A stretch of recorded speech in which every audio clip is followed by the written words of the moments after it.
Assalamualaikum warahmatullahi wabarakatuh. Perkenalkan, nama saya Dorvinci Yohana Letfaar, NIM 12 18 11 923. Di sini saya akan menjawab pertanyaan-pertanyaan yang berkaitan dengan materi patofisiologi dan macam-macam penyakit kronik dan kasus penyakit terminal.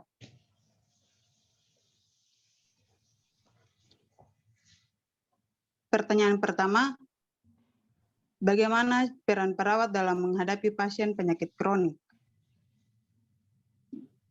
Jawab, berusaha untuk menenangkan pasien sehingga jangan terlalu larut dalam menghadapi penyakitnya.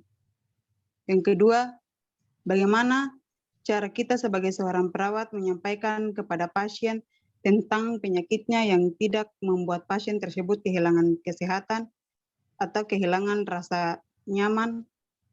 Jawabannya, di sini peran pentingnya adalah perawat harus membuat pendekatan terhadap pasien. Tujuannya untuk membantu pasien dalam memilih keputusan yang diambil terhadap penyakit yang diderita. Dalam hal ini, perawat berperan sebagai motivator.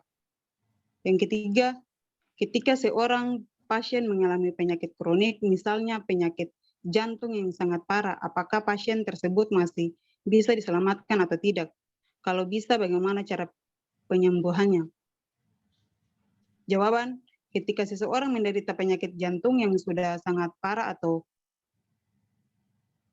tidak bisa dikatakan jenis penyakit yang sangat serius dan mendapatkan vonis bahwa penyakit terminal, berarti tidak bisa memprediksi bahwa beberapa lama pasien bisa bertahan hidup.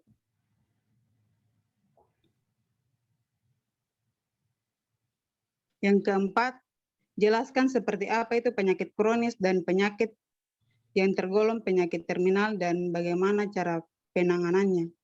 Jawaban, penyakit kronik adalah masalah kesehatan yang berkaitan dengan gejala-gejala atau kecacatan yang membutuhkan penyembuhan yang memiliki jangka panjang. Sedangkan penyakit yang tergolong penyakit terminal adalah penyakit yang membuat hidup jadi terbatas atau penyakit yang bisa disembuhkan. Cara penanganannya adalah menjelaskan gejala penyakitnya dengan baik sehingga pasien merasa dirinya akan baik-baik saja. Yang kelima, apa itu tindakan yang dapat diambil oleh perawat pada pasien menjelang ajal dengan penyakit yang kronik? Jawaban, tindakan yang dapat diambil adalah memberikan dukungan seperti membantu pasien untuk mengendalikan perasaan buruk atau negatif dan selalu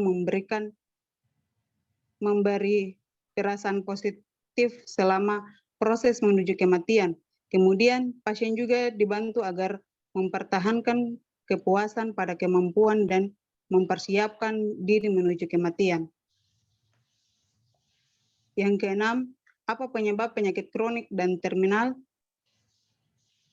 Jawab, penyebab penyakit kronis adalah dipengaruhi oleh faktor keluarga atau lingkungan sekitarnya, terlebih khusus pada kalangan remaja seperti gaya hidup yang buruk. Gaya hidup buruk ini di sini seperti merokok atau makan makanan tidak sehat. Sedangkan penyebab pada penyakit terminal adalah di mana seseorang mengancam hidupnya sendiri. Yang ketujuh, ada 3 fase dalam penyakit kronik.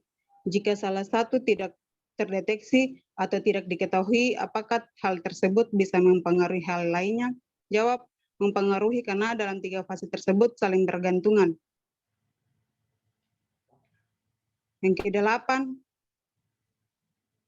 faktor-faktor apa sajakah yang menyebabkan seorang penderita stroke, kanker, dan penyakit jantung mengalami depresi dan mengapa hal itu bisa terjadi? Jawab, faktor penyebab adalah salah satunya itu kolesterol, usia, dan penyakit genetik. 9, sebutkan dan jelaskan tanda dan gejala dari penyakit kronik yaitu paru obstruktif, kronis, gagal jantung, dan penyakit genetika. Jawab, tanda dan gejala pada paru obstruktif adalah perdagangan pada paru-paru yang berkembang dalam jangka panjang. Tandanya sulit bernafas dan batuk berdahak. Kemudian tanda dan gejala gagal jantung adalah pertama sesak nafas, kelelahan, kaki bengkak, dan denyut jantung yang cepat. Yang ke-10, jelaskan seperti apa penyakit kronis dan penyakit kasus yang tergolong penyakit terminal dan cara penanganannya.